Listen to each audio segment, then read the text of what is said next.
Hello traders, मैं हूं अगौर और आज की वीडियो में हम थोड़ी सी बात करने वाले हैं चार्ट के हवाले से कि ट्रेडिंग व्यू का जो आपका चार्ट है उसकी सेटिंग क्या होनी चाहिए, किस तरह से वो प्रोफेशनल लगना चाहिए, किस तरह से क्लीन लगना चाहिए ताकि जो भी आपका एंट्री एग्जिट और सपोर्ट रेजिस्टेंस पॉइंट्स हैं सारे आपको अच्छे से नज़र आ सके। उसकी रेजोल्यूशन क्या होनी चाहिए और इसका जो टेम्पलेट है वो क्या होना चाहिए, आपका डार्क या फिर लाइट मूड। इसके अलावा कैंडल्स का कलर या ऑब्जेक्ट ट्री और फेयर वैल्यू गैप और भी सपोर्ट रेजिस्टेंस, इन सारी चीज़ों का जो एक कलर स्कीम है जो अच्छी दिखने में भी अच्छी लगे और उसके अलावा जो है ना वो इफेक्टिव भी हो, यानी कि आपको जब बैठे हो आपका चार्ट ज़्यादा मैसी नहीं होना चाहिए। तो उस हवाले से थोड़ी सी सेटिंग भी करवानी है आपको। जो मेरी सेटिंग है कोशिश करूंगा मैं आपको ये आसानी से समझा सकूं, क्योंकि छोटी छोटी शॉर्ट कीज हैं इसके अंदर, छोटी छोटी चीज़ें हैं जिससे काफ़ी काम आसान हो जाता है चार्टिंग का। तो ये हमारे इस कोर्स की सीरीज की पहली वीडियो होने जा रही है, तो मैं चाह रहा था कि इसका स्टार्ट बिल्कुल स्क्रैच से लें, जीरो से लें, कि आपने अगर फर्स्ट टाइम ट्रेडिंग व्यू पे अकाउंट बनाया तो आपके सामने कुछ इस तरह का इंटरफेस आएगा ट्रेडिंग व्यू का। तो ये थोड़ा सा मुझे तो बेहतर नहीं लग रहा, अनबैलेंस्ड है। तो इसको बैलेंस भी करते हैं, इसको क्लियर भी करते हैं और इसको बेहतर बनाने की कोशिश करते हैं। तो सबसे पहले हम इसके जाते हैं सेटिंग के अंदर। ये सेटिंग आपको यहाँ पे नजर आ रही है, चार्ट की सेटिंग राइट साइड पे ऊपर है, ये कैमरे के साथ। तो इसको जब हमने सेटिंग के अंदर जब हम आ गए हैं तो सबसे पहले हमारे पास जो कॉलम आया वो आया सिंबल का। अब सिंबल के अंदर आपने आ जाएंगी कैंडल्स की, यानी कि जो आपकी कैंडल है उसकी बॉडी कैसी होनी चाहिए, उसका बॉर्डर कैसा होना चाहिए, उसकी विक कैसी होनी चाहिए। तो बॉडी का कलर और ये कैंडल का कलर आप अपनी मर्जी से कुछ भी रख सकते हैं, लेकिन जो मैं बताने वाला हूँ वो आपकी, अगर आप डार्क थीम के साथ जाना चाहते हैं या लाइट थीम के साथ जाना चाहते हैं तो दोनों सूरतों में वो आपके साथ सही काम करेगा। यानी कि ऐसा नहीं होगा कि वो सिर्फ लाइट के ऊपर ही वर्क करेगा और डार्क के ऊपर वर्क नहीं करेगा। तो एक तो कैंडलस्टिक का कलर इस तरह से रखना है कि हमें बॉडी और विक जो है ना वो वाजे नजर आ रही हो, कि प्रॉपर तरीके से नजर आ रही हो कि हमारे पास जो विक है और बॉडी है वो कैंडल की कहाँ पे हो रही है। क्योंकि आगे चल के आपको कोर्स में ये भी बताएंगे कि बॉडीज क्या काम करती है, विक्स क्या काम करते हैं। तो सबसे पहले हम इसका बॉडी का कलर चेंज करते हैं। बॉडी का कलर जो है आपने जो इसका रखना है वो या ग्रीन सेक्शन में आ जाना है। ग्रीन सेक्शन के अंदर जो बुलिश और बाय का है उसका यहाँ से आपने थर्ड नंबर वाला कलर है इसको सिलेक्ट करना है। फिर उसके बाद नीचे वाले आपने सेक्शन के अंदर आ जाना है और यहाँ से जो हमारा सेकंड लास्ट ग्रीन है ना इसको आपने सेलेक्ट करना है। और इसके बाद जो विक का कलर है, ये जो इसका विक का कलर है, विक का कलर आप डार्क रखें। कुछ भी डार्क ग्रे भी रख सकते हैं और डार्क ब्लैक भी रख सकते हैं। इससे ये होगा कि आपको जो विक है और वो अच्छी से नजर आएंगी, जो जो भी विक्स है आपको, यानी कि कैंडल्स की जो भी विक्स है, क्योंकि विक्स के ऊपर काफ़ी सारी चीज़ें हैं जो आगे चल के मैंने आपको समझानी है। तो इसके अलावा आपने रेड कलर इसका रख लिया बॉडी का, और बॉर्डर का थोड़ा सा आप इसको डार्क कर दे। इसका जो कलर है ना बॉर्डर का, कैंडल के बॉर्डर का ना इसको थोड़ा सा डार्क कर दे ताकि बॉर्डर्स जो है ना वो आपको पता चले कहाँ पे हमारी बॉडी एंड हो रही है। फिर उसके बाद जो है ये यही वाला जो ब्लैक है वो आप बेशक इसमें कर सकते हैं। तो इस तरह से आपका चार्ट रेडी हो जाएगा ग्रीन और रेड कलर की स्कीम के अंदर। अगर आपको कभी आइस में प्रॉब्लम हो रही है, वाइट को ज़्यादा देख नहीं सकते और डार्क पे जाना पड़ेगा, तो भी यही कलर स्कीम के साथ आपको वहाँ पे अच्छा अच्छा नज़र आएगा। तो इसके अलावा यहाँ पे और कुछ चेंज करने की ज़रूरत नहीं है। अगर आपने हाई लो निकालनी है, यानी कि जो भी आपकी लास्ट हाई है और उसको आप रखना चाह रहे हैं तो उसको रख लें। ये जो लास्ट प्राइस है इसको अगर आप रख सकते हैं तो रखें, अगर यानी कि अभी जो हमारी लास्ट प्राइस चल रही है उसकी लाइन है, लेकिन मैं इसको अनचेक कर देता हूँ। तो इतने काम के लिए उसके बाद आ जाते हैं हम स्टेटस लाइन के अंदर। स्टेटस लाइन के अंदर आपने लोगो जो है जब इसके ऊपर क्लिक करेंगे तो ये वाला लोगो यहाँ से चेंज हो जाएगा। ये चाहिए तो ठीक है, नहीं भी चाहिए तो चलेगा, कोई मसला नहीं है। अच्छा, उसके बाद आपके पास है ओपन मार्केट स्टेटस। इसको अगर आपने ऑन रखना है, ओपन मार्केट के, अब मार्केट ओपन हो रही है या क्लोज, ये बेसिकली जब आप आपका सेशन चेंज होते हैं या आप फॉरेक्स या किसी और उसमें जा रहे होते हैं तब वहाँ पे आपको स्टेटस के लिए ज़रूरत होती है। क्रिप्टो के अंदर मैं इसको ऑफ ही रखता हूँ ज़्यादा, क्योंकि हमें ज़बानी याद हुए हुए टाइम टेबल शेड्यूल्स क्या है। OHLC जो वैल्यूज़ है, यानी कि open high low close values, ये यहाँ पे आपने शो करानी है। यानी कि किसी भी बॉडी की ओपन कहाँ पे हुई, हाई क्या थी और उसकी लो क्या थी और उसकी क्लोज कहाँ पे हुई है। तो ये यहाँ पे आ सकते हैं। तो इसको आप ऑन रखें, बार चेंज वैल्यू की ज़रूरत नहीं है कि कितने परसेंट अभी बार जो है ना हमारी चेंज हुई है। नीचे टाइटल है, उसके बाद आर्गूमेंट्स हैं और वैल्यू है। ये इंडिकेटर की सेटिंग है, यानी कि खाली आपको इंडिकेटर का जो भी कोई भी इंडिकेटर है, मैं आपको यहाँ पे खोल के दिखाता हूँ। मिसाल के तौर पे कोई भी खोल लें आप, तो उसका जो है, अगर इसका आर्गूमेंट ऑन होगा तो आगे फिर इसकी डिटेल भी आपको आ रही होगी और बाकी चीज़ें भी आ रही होंगी। तो इसलिए इसको बंद रखें, बस खाली टाइटल ही काफ़ी है इंडिकेटर के लिए। और अब नेक्स्ट चलते हैं स्केल के ऊपर। ये वाला जो एरिया है ना, इस स्केल के अंदर बस आपने यही सिंबल लास्ट प्राइसेस को ऑन रखना है, नीचे इंडिकेटर नो ओवरलैपिंग इसी तरीके से, और बाकी जो है ना चीज़ें वो बिल्कुल ठीक है। इसमें कोई भी चीज़ इस तरह की चेंज करने की नहीं है। कैनवस में आ जाए, ये काफ़ी इंपॉर्टेंट है कैनवस के अंदर।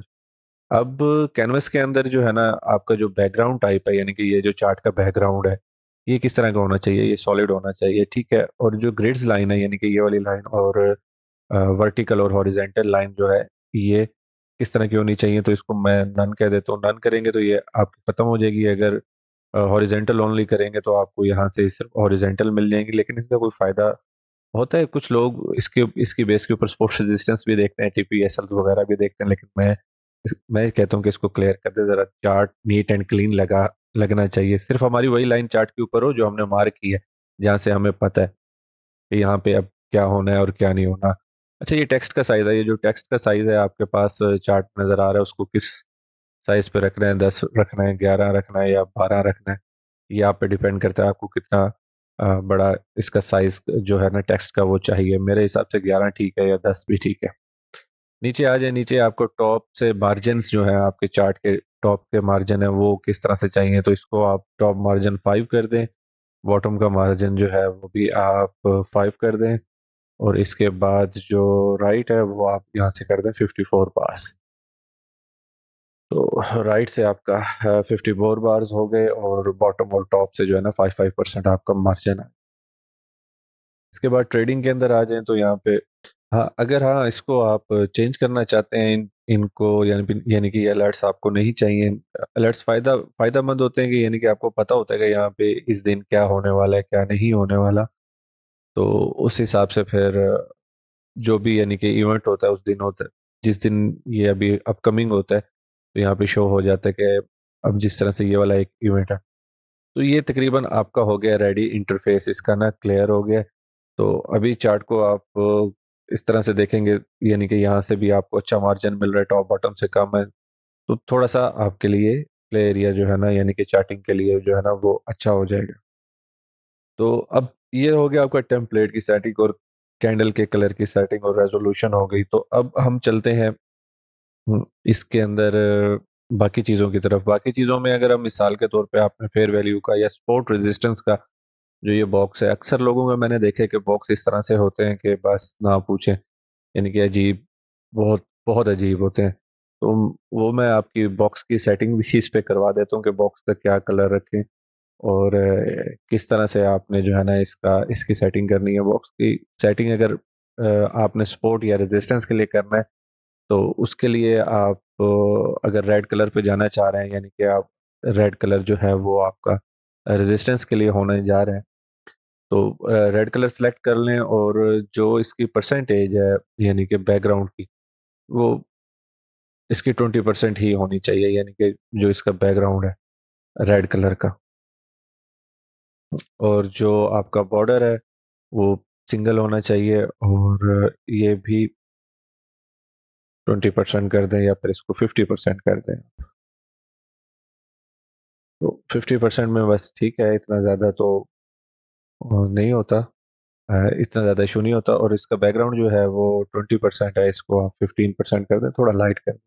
जितने कलर लाइट्स होंगे ना, उतने चार्ट्स आपको अच्छे नज़र आएंगे, उतने ज़रा बेहतरीन नज़र आएंगे। तो ये हो गया आपका रेजिस्टेंस का एरिया। जो भी आपका रेजिस्टेंस का एरिया मार्क करना है, तो उसके लिए जो है ना रेजिस्टेंस का जो बॉक्स है ये वो हो गया। अब इसको आपने सेव करना है। अगर सेव करना है तो इसको टेम्पलेट सेव एज, इसमें जाके आपने लिख देना है बेरिश, और इसको सेव कर देंगे।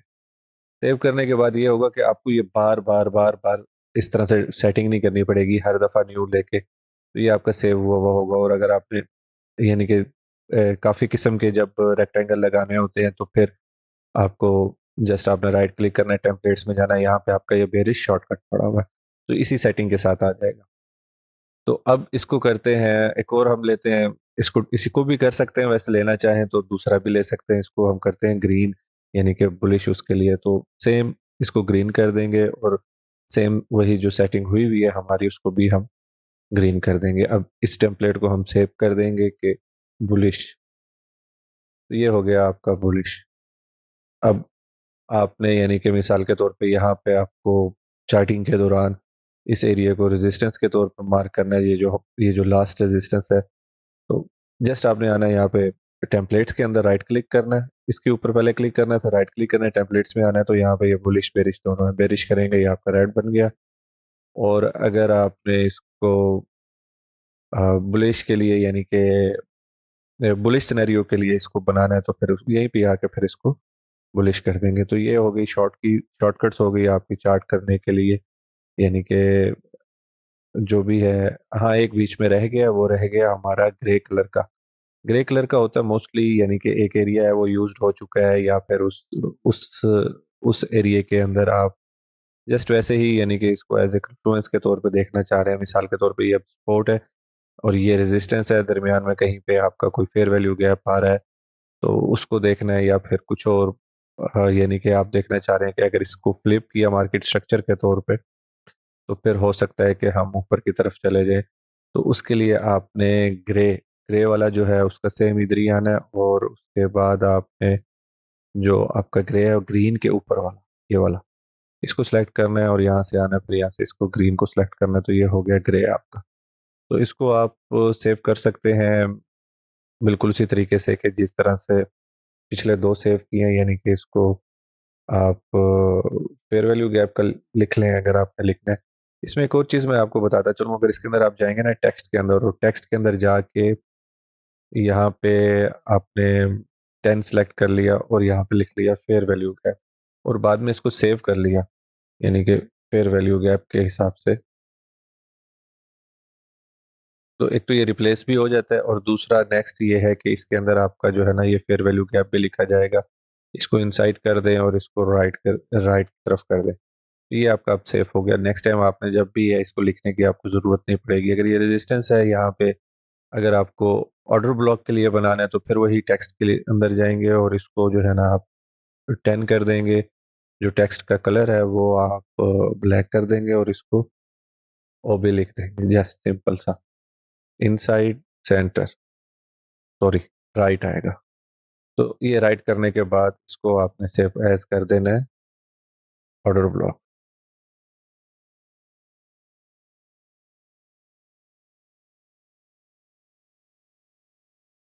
थोड़ा सा मिस्टेक हो गया, इसको आपने सेव करना था बेरिश ऑर्डर ब्लॉक,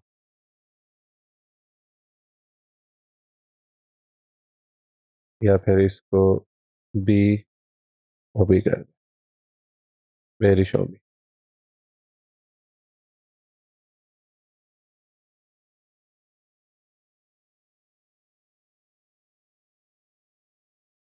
और अगर इसको आपने बुलिश ऑर्डर ब्लॉक के लिए करना है तो फिर इसको एक ही दफ़ा, यानी कि आपकी मेहनत होगी, उसके बाद बार बार आपको करना नहीं पड़ेगा। तो यहाँ पे आप बुलिश ओबी, टेम्पलेट सेव एज बुलिश ओबी,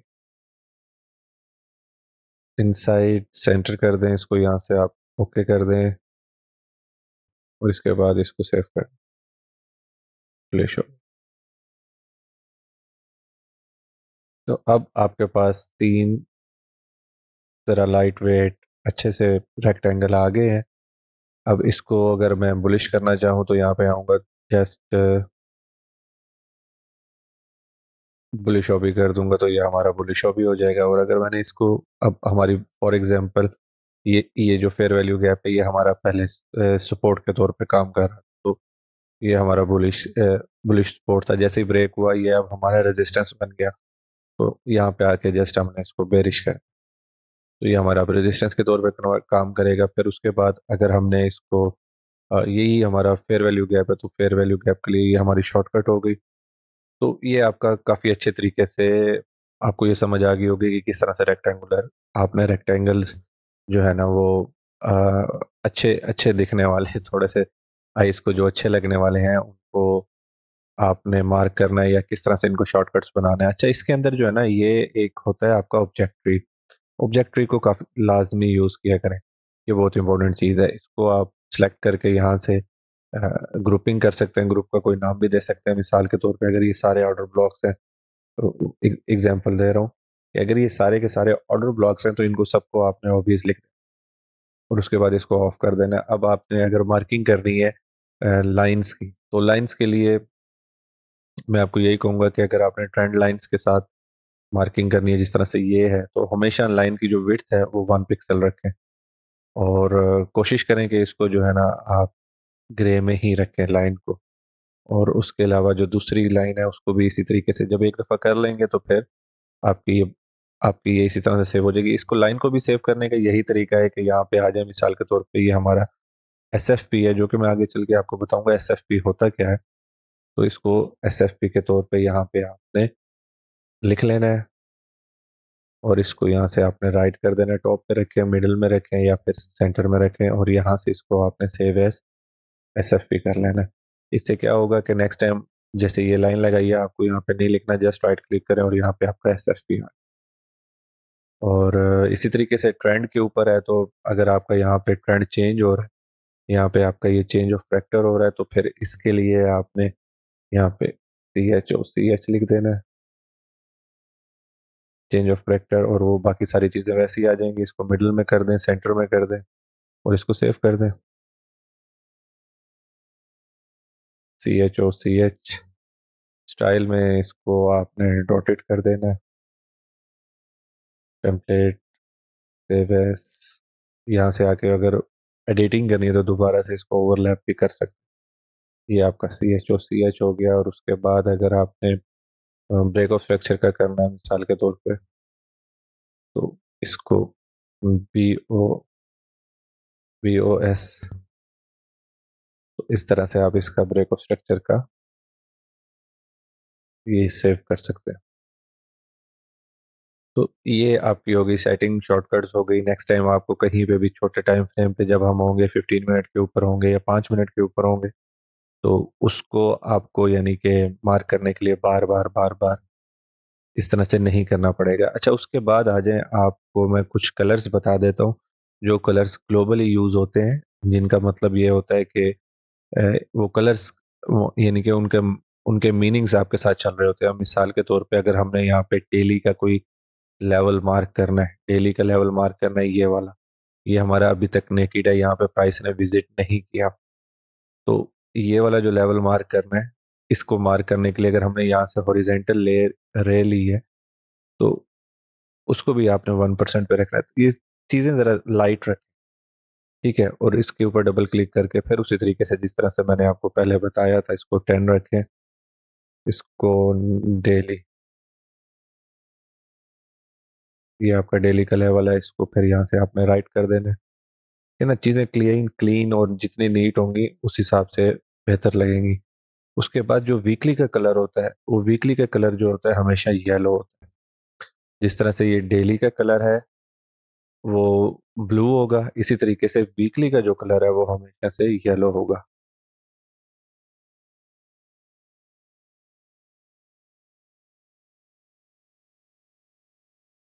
और जो मंथली का कलर होगा, वो मंथली का जो कलर है वो पर्पल होगा,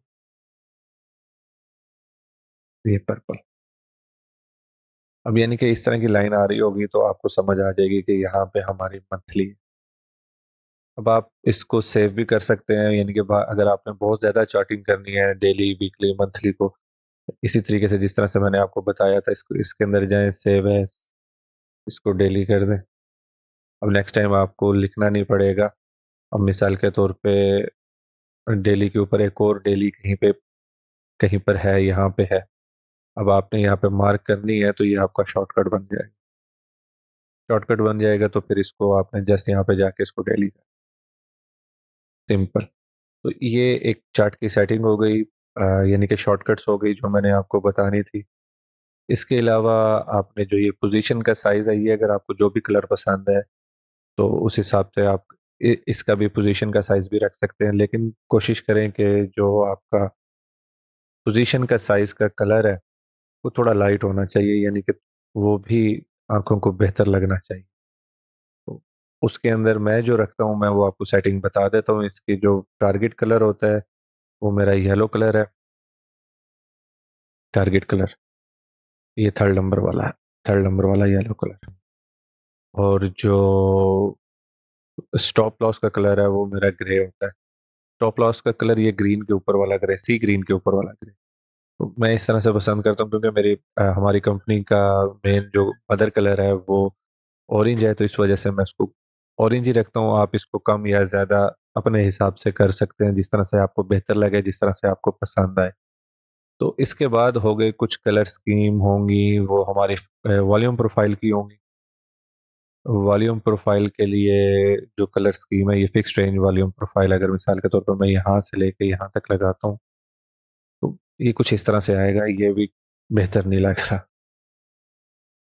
तो इसका भी थोड़ा सा कलर चेंज कर देते हैं। रो साइज आप इसकी जो रो साइज है वो इसकी 300 मीडियम है, यानी कि 300 रखा करें।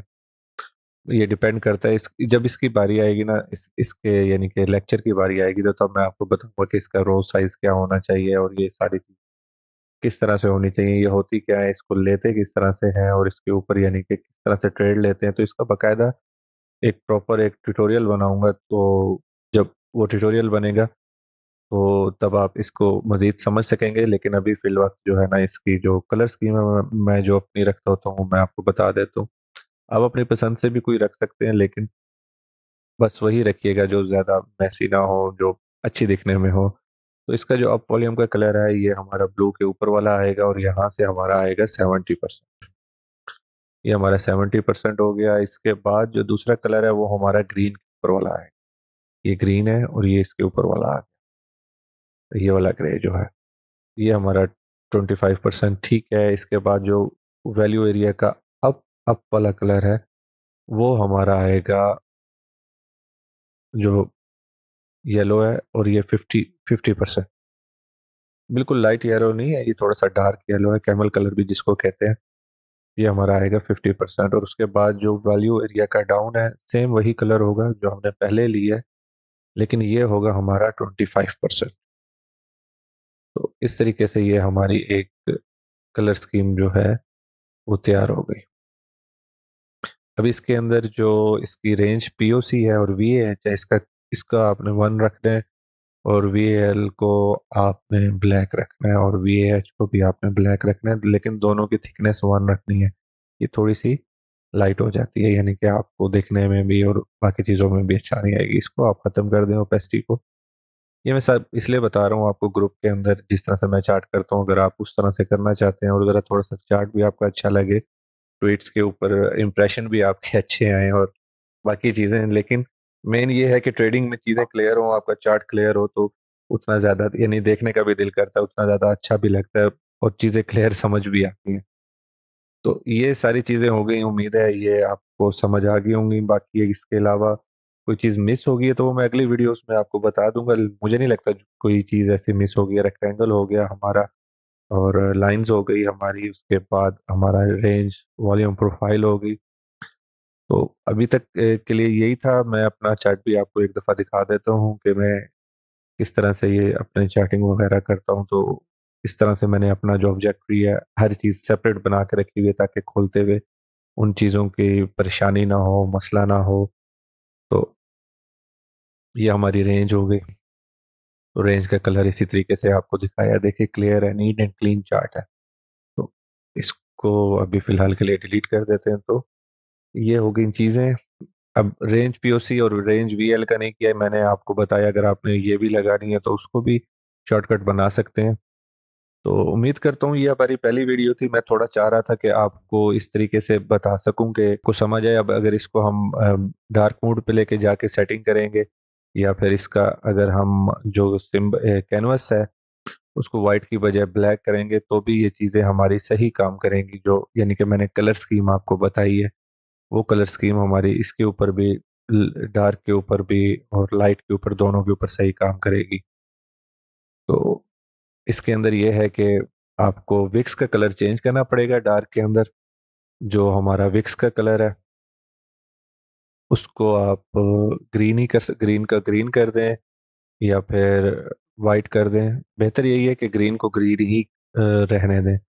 जो ग्रीन का कलर है वो डार्क ग्रीन कर दें और जो इसका कलर है वो डार्क रेड कर दें, डार्क रेड।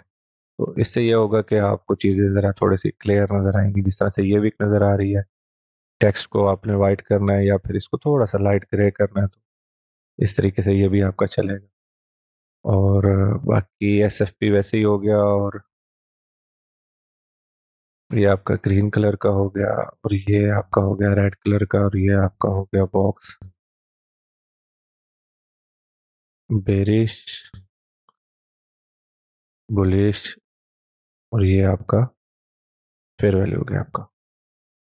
तो अभी चीज़ें आपको क्लियर हो गई। अगर आप ब्लैक के साथ जाना चाहते हैं या आप वाइट के साथ जाना चाहते हैं तो ये आपके ऊपर डिपेंड करता है, जिसके साथ भी जाना चाहते हैं।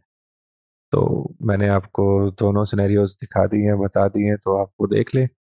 और मिलते हैं अगली वीडियो में। अभी तक के लिए इतना था। वीडियो आपको अगर पसंद आई है तो वीडियो को लाइक करें, दोस्तों के साथ शेयर करें, और इसके अलावा अगर आप लेटेस्ट ट्रेंड्स या एनालिसिस और अपडेट्स लेना चाहते हैं तो हमारे चैनल को सब्सक्राइब कर लें।